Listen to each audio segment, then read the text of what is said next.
From Quito, Ecuador, my name is Carla Gonzalez. This is From the South, the morning news brief on Telesur English. We start this new edition right now.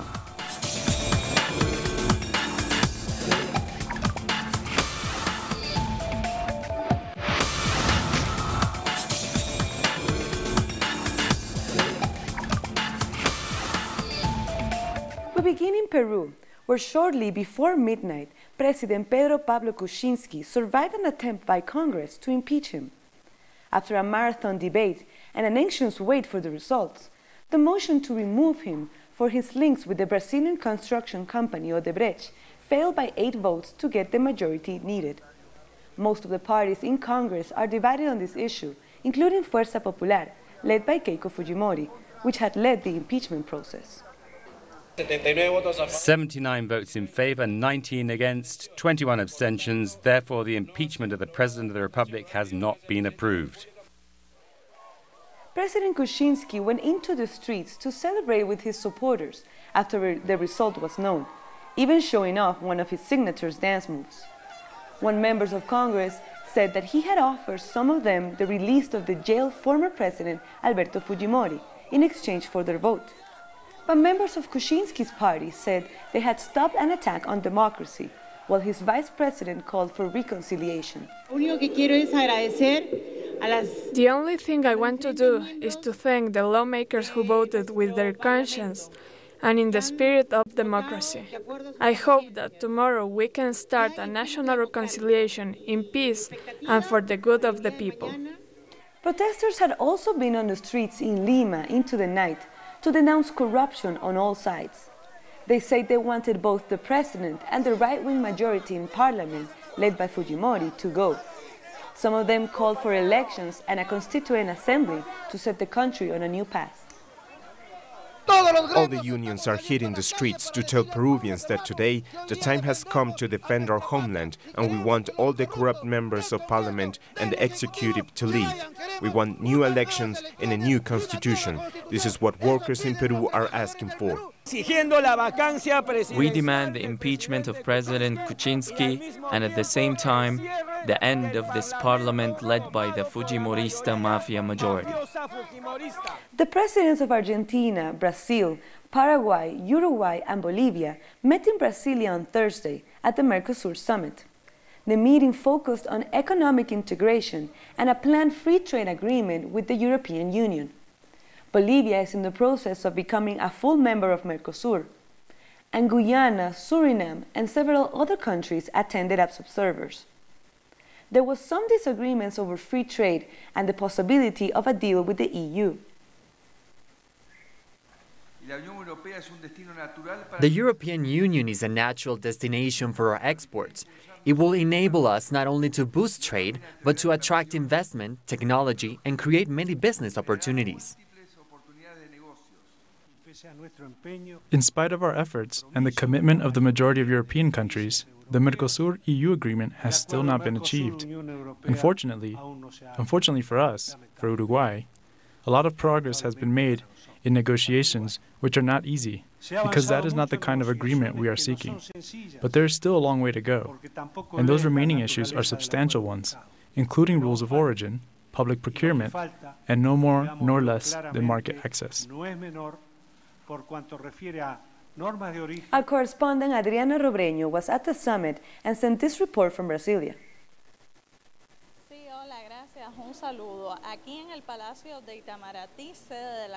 We are at the Foreign Ministry building where the 51st Mercosur summit is taking place.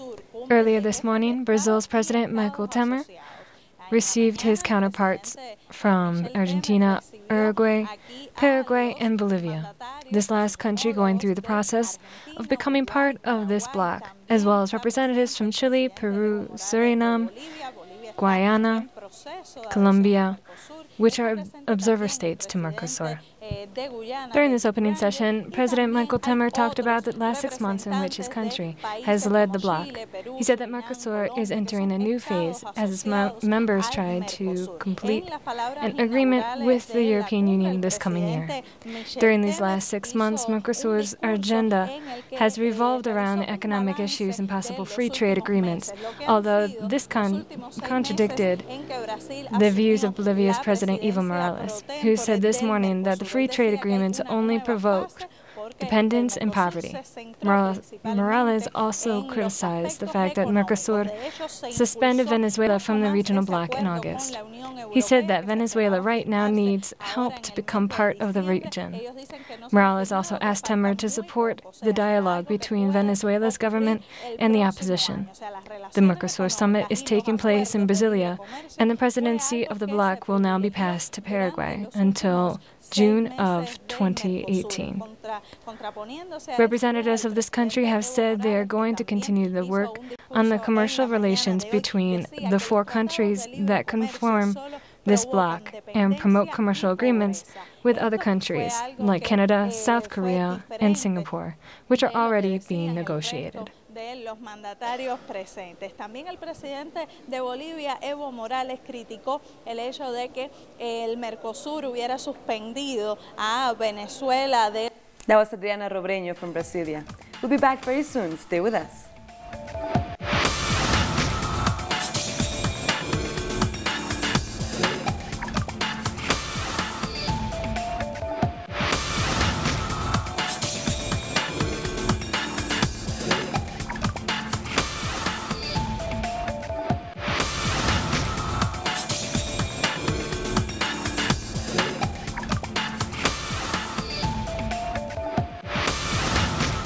In the 5 years of Enrique Peña Nieto's presidency, at least 39 journalists have been murdered in different Mexican states.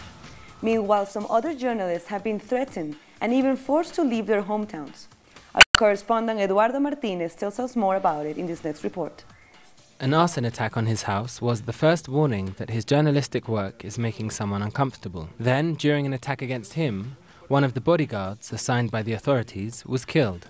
Under lots of threats, Julio Omar Gomez continued his work until he could no longer live with the pressure. Then he decided to move to another estate. If some things happen to you like they did to me, you start to censor yourself. My colleagues ask me what I did, what happened, so they don't get into the same difficulties. Of course, I tell them the same as always. It was about politicians whose interests were affected. And obviously, when you expose those politicians and authorities, that's the hard part. Ana Lilia Perez had to leave the country when she published some stories where she exposed the corruption of the managers of the state Mexican oil company, Pemex, involved in theft of fuel. I was told that the only way to guarantee my protection was to stop with journalism. I couldn't do that because that's what I do. That's what I studied for. That's my career, and I will not leave it. Although I have learned to be more cautious with my work. During 2017, which was the most violent year for over 2 decades, 13 journalists have been killed across different states all around Mexico.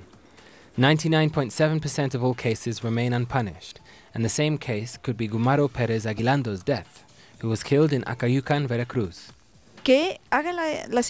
Investigations should continue, and justice should be done not only with the actual perpetrators, but also with the intellectual perpetrator and the abettors, because behind that chain hides a big group of public officials. Most of the aggressions come from state agents, that could be policemen, congressmen, governors, and senators. Angered by the situation and the unjust situation that they live with, many journalists have come out to the streets to demand respect for their freedom of speech in the press. They also demand that the federal and state laws of protection and care, which were created for these kind of cases, actually work. Referring to them personally could be too bureaucratic and also become a risk, because in these same institutions, they often work for their attackers. And rates of homelessness across the world are on the rise, including in the United States, a country which criminalizes it. But in Venezuela, this issue has been given high priority. Our Caracas correspondent, Freddie Gillingham, has more. It's almost midnight in Caracas. Most streets lie deserted as people turn in for the night. However, for some, work has just begun. Workers from Mission Negra Hipólita are beginning their nightly patrol. They are part of a social mission set up in 2005 to tackle homelessness by getting people off the streets and helping them to overcome addiction. The programme's workers, some of whom are former addicts who were saved by this very initiative, carry out a patrol where they seek out vulnerable people, pick them up and then take them to a nearby rehabilitation centre. There are 32 rehabilitation centres spread across the city. This particular one houses around 300 people and is fully equipped to assist these men on the road to recovery. On December 10th of 2012, I felt really bad. A total loneliness on the streets, without anyone, without friends, without finding God. The Negra Hipólita mission came into the streets at midnight. I was sleeping on the street with others and they took us on what they called a rescue operation. They brought us to a shelter where they gave us food, clothes, and explained to us a little about the mission. But when one is so into drugs, he's blind. But I accepted the help, thanks to God. And until now, I continue in abstinence and living in the center. Although some are reluctant to come at first, many end up staying for long periods, as the treatment they receive offers them hope to get back to a normal life and keeps them off the streets.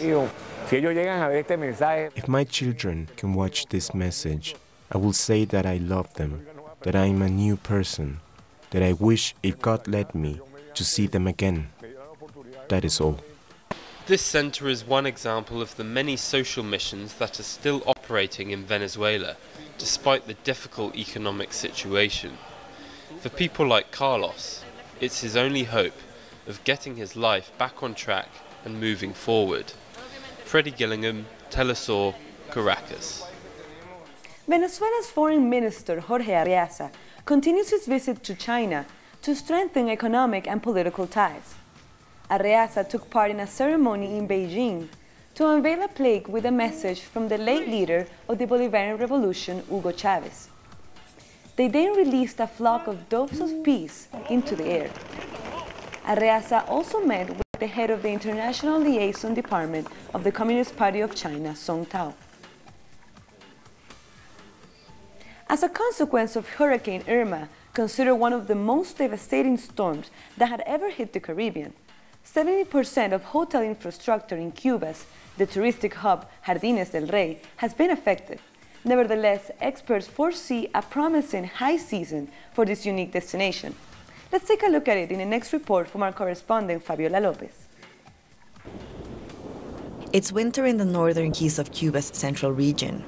This is Guillermo Key, a site of transparent waters and soft sand that once captivated literature Nobel Prize Ernest Hemingway. In Guillermo Key, it's all related with the life and work of Hemingway. This is Pilar Beach, like the name of his mythical yacht. Food is given to the tourists on this beach, which you can see as you walk around the area and marvel at the work of this celebrated writer. All visitors are treated to the same attention. Regardless of the impact of Irma, Guillermo Key still is a preferred spot for tourists. From the harsh traces of the hurricane, there's hardly anything left. The reconstruction has been really quick, and we haven't noticed or seen anything destroyed or any lack of service. There's still some touch-ups to be done, but the resort is functioning perfectly. Many details are still being repaired steadily, like the dock preferred by tourists for fishing. We are rebuilding the steps of the dock with wood, which is used every 25 meters. And we are on the second one, working at 3 meters into the water, which is difficult because we have to be inside the water to run and make the holes for the sticks. They say that the sea landscapes of Guillermo Key fascinated Hemingway. Today, experts say that this is the ideal place for snorkeling and other water sports. And incredibly, Irma left the beaches better than before. Its impact made the sand shores grow up to 5 meters in some cases. The beach here is perfect for kite surfing. The water is warm, the beach is big, the wind is perfect every day for kite surfing. What I like here in the Cuban Keys is the diversity. I think what we miss the most in other places is the Caribbean, the white sand, the palm trees. To be in winter and be able to come here knowing it's cold in other places, where we could be covered with coats and such, and you don't see that here. The truth is that in Guillermo Key, anything can happen. From a happy dolphin showing his delight after being evacuated and transported in helicopters before Irma, to an exclusive dance to Yemaya, the sea goddess to some visitors.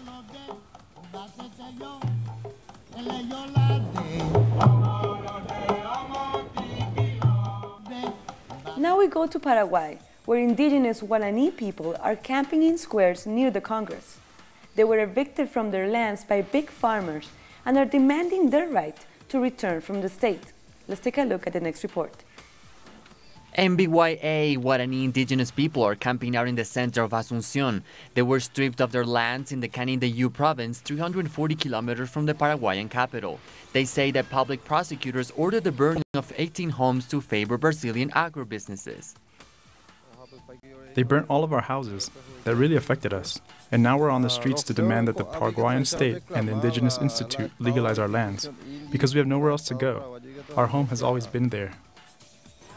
An investigation by the Ranch Watch Observatory revealed that 14% of Paraguay's properties are already in the hands of Brazilian agribusinessmen.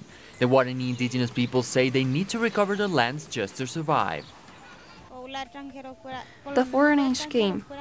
We know that they are the ones who control land in Paraguay. We need our lands back. They belong to us, and we ask people to support us. The rights of the indigenous people are written into Paraguay's constitution, but in recent years, many of them have been stripped of their lands by the growth of agribusinesses. They say that the state doesn't protect them enough. They want to take away all of our territories.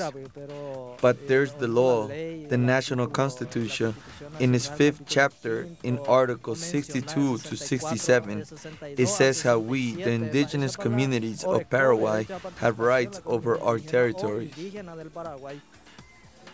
Over 100,000 indigenous people live in Paraguay, distributed among 17 ethnic groups. According to the official numbers, 8 out of 10 of them live in extreme poverty. They say the government of Horacio Cartes hasn't offered any kind of solution to their problems. We'll be back very soon. Stay with us.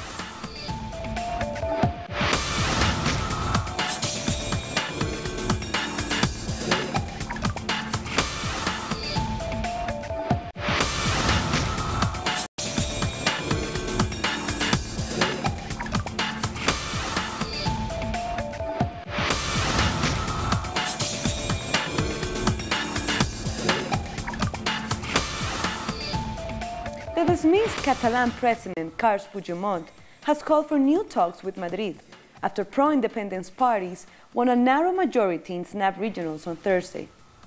The pro-unionist Ciudadanos party had the largest number of seats, 36, while the 3 main nationalist parties together had 70, 2 more than they needed to retain their absolute majority. A pro-independence absolute majority opens a new uncertain chapter and casts doubts over Prime Minister Mariano Rajoy's ability to draw a line under the political crisis. And more Palestinian protests are underway in the occupied territories against the U.S. decision to recognize Jerusalem as the capital of Israel. On Thursday, demonstrators gathered outside the United Nations building in Gaza. Noor Harasin has the story. Palestine's 16th October group on Thursday organized a solidarity stand outside the UN's headquarters in Gaza to condemn the U.S. veto of a UN resolution rejecting President Donald Trump's recognition of Jerusalem as Israel's capital. We came here today to express a rejection and condemnation of Donald Trump's decision to move and recognize Jerusalem as Israel's capital and move the embassy to Jerusalem, the Israeli embassy to the American embassy from Tel Aviv to Jerusalem. I want to tell the world that Jerusalem is the last roll of the dice for us. On Monday, the U.S. used its veto to block a UN Security Council resolution demanding that the Trump administration resents its 6 December announcement, which recognized Jerusalem as the capital of Israel and promised to relocate the U.S. embassy from Tel Aviv to the Holy City. 14 other Security Council members voted in favor of the motion. The text drafted by Egypt affirms that any decisions on the status of Jerusalem had no legal effect, are null and void, and must be rescinded. Palestine's ambassador to the UN, Riyad Mansour, said that Washington's move on Jerusalem encourages Israel to persist its crimes against the Palestinian people. The U.S. action has triggered mass rallies within Palestine and in major cities across the world. At least 9 Palestinians were killed and about 2,000 were injured since Trump made his controversial announcement. Nohara Zintisu TV, Gaza. Now here are some other stories that are making headlines around the world. The UN General Assembly adopted a motion on Thursday to reject the U.S. decision to recognize Jerusalem as Israel's capital, with a vote of 128 to 9, with 35 abstentions. Ahead of the vote, President Donald Trump had threatened reprisals against countries that backed the measure.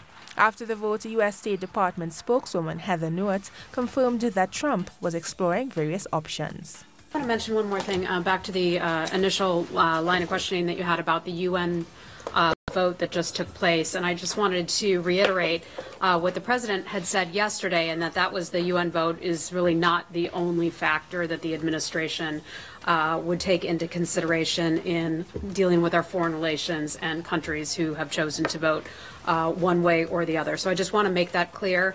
In addition, I just received a note from our folks over at the White House and the NSC, and they tell me that the president's foreign policy team has been empowered to explore various options going forward with other nations. However, no decisions have been made. During his surprise visit to Afghanistan, U.S. Vice President Mike Pence weighed in on Trump's decision to recognize Israel as the capital of Jerusalem and the administration's commitment to peace in the Middle East. We'll be traveling in January to the region, to Egypt, to Israel, and maybe to additional Arab countries. And we'll be carrying a message that while President Trump has made it clear that the United States has recognized Jerusalem as the capital of Israel, that we've recognized the right of Israel as a sovereign nation to name its capital, as every other nation of the world has. In the same breath, we want to make it clear that we're committed to achieving peace. And President Trump, in a very real sense, believed that by taking the issue off the table, that had literally been lingering for decades. The whole question of whether Israel, whether the United States would recognize Jerusalem as the capital of Israel, by taking that off the table, that we now can move on to other issues. A bomb exploded in the early hours of the morning at one of Greece's main courthouses, officials said. Police cleared the area and said that no one was hurt in the attack. According to local media, calls were made to the police warning of the bomb. There was no immediate claim of responsibility. At least 29 people were killed and 26 others injured in a major blaze at a fitness center building on Thursday night in the South Korean city of Jecheon. The blaze was one of the country's deadliest fire disasters, evoking comparisons with the Grenfell Tower disaster in London. Experts said the structure was a fire trap waiting to happen, with insufficient emergency exits and flammable finishing materials. In Myanmar, decades of ethnic tension have prompted tens of thousands of Rohingyas to flee the country. This year, fresh violence broke out, forcing a majority of Rohingyas to flee to Bangladesh. Let's find out who the Rohingyas are and what's happening to them in this report. Walking for days in the forest to reach the other side of the river, this endless procession of people are escaping death at the hands of the Myanmar army. Young and old, women and men, they all ran for their lives. But what they saw and faced, they will never forget. After my husband was killed, I had no option but to run for my children's lives. We spent 2 nights in the hills and sneaked past the border. My children haven't had any food yet, and they've been crying.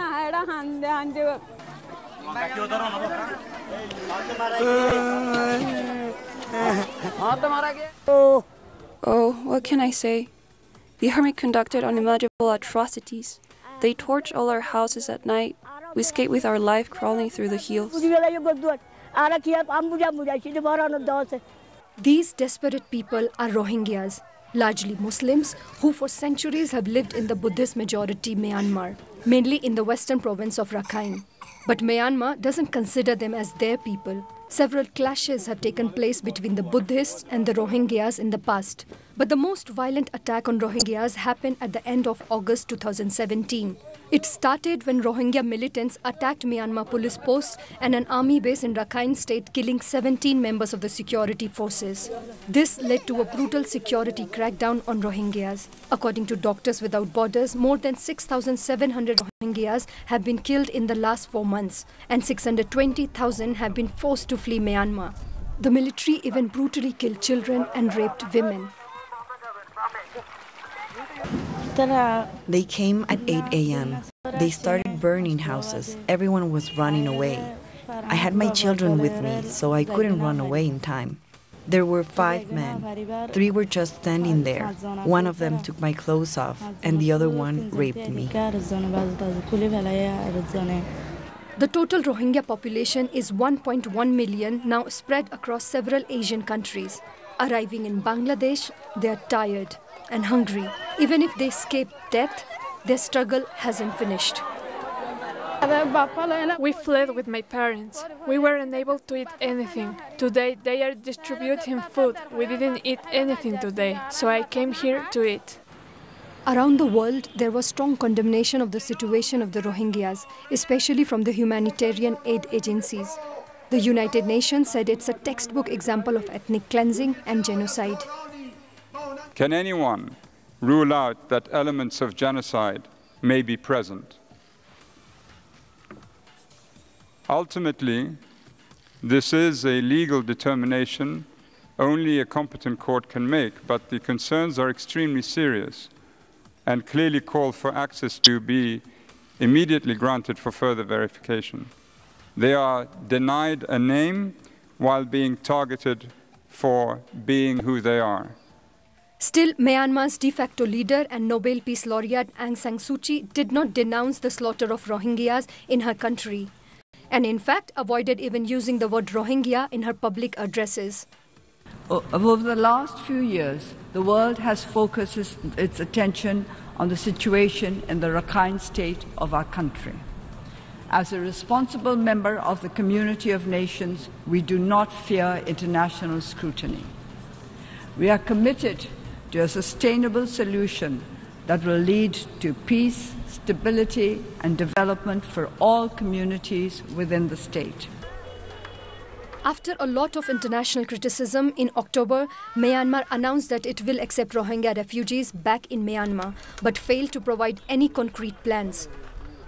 While one of the poorest countries in the world, Bangladesh, opened their borders and accepted more than 500,000 Rohingya refugees. Their lives are safe, but what is next? What is the future of Rohingyas in these forgotten camps? And we've come to the end of this morning news brief.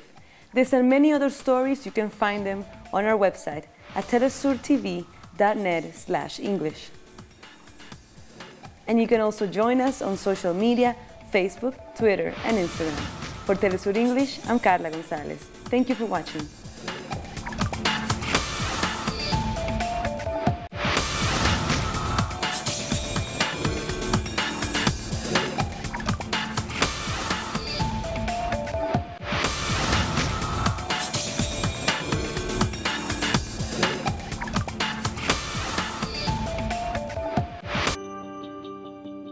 Enjoy our programming from Monday to Friday, where you'll find the best information on innovation, conservation, human well-being, and human rights.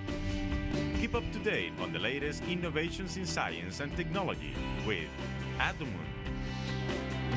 The habits and knowledge you need to live a healthy lifestyle are on Guide Your Body. Environmental consciousness is required to preserve our Earth. Undergo your transformation on Green Zone. We defend the struggles of peoples in resistance fighting for their rights.